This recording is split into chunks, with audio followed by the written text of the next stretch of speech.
Gromers, qu'est-ce que c'est?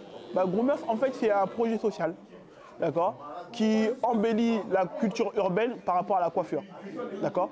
C'est une vulgarisation de deux métiers, coiffeur et barbier, des anciens métiers qui ont des racines sur lesquelles on ne peut pas dire qu'on est ça parce qu'on n'est pas venu par le même parcours. Ça correspond à un type de cheveux caucasien, d'accord, qui est là depuis longtemps parce qu'on est en France, c'est normal, tu vois. Et en même temps, il y a une mixité. Cette mixité donc, mérite une évolution. Donc on a vraiment une culture qui est propre à nous et qui fait en sorte qu'il y a une demande et il y avait un besoin même. On fait partie du hip-hop, on est juste une autre façon de s'exprimer parce que nos barbeurs, c'est des artistes. On est des chefs de la tondeuse, en fait, pour de vrai. Et quand tu vas dans un salon de coiffure ou un CAP, la tondeuse, on l'utilise après le ciseau.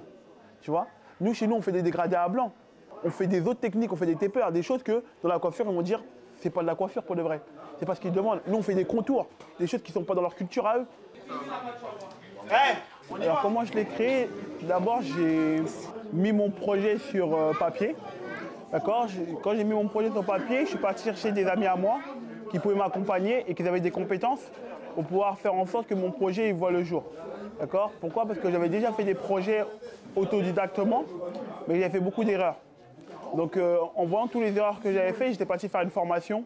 Et cette formation m'avait permis de faire un retour sur l'entrepreneuriat, sur le management, sur le développement personnel. On a monté le projet, on a fait un bilan provisionnel de tout ce qu'on voulait faire. Et après, on est parti chercher des actionnaires. Parce qu'on n'avait pas forcément d'argent, on avait les idées, on n'avait pas d'argent. Donc grâce à des connaissances, nos cousins, notre famille, nos amis, on est parti leur présenter le projet. Ils nous ont accompagnés dans ce projet, ce qui nous a permis de pouvoir faire Gromers Barbershop. L'entrepreneuriat, c'est quoi? C'est pas que celui qui est ouvert. Eux, c'est des entrepreneurs. Parce que pourquoi? Ils travaillent pour le projet. Parce qu'aujourd'hui, un entrepreneur, il a besoin des gens pour travailler avec lui. C'est pas que l'entrepreneur qui a fait, parce que lui, il ferait rien. Si tu sais que ça va te faire peur, prends pas cette responsabilité d'entrepreneur.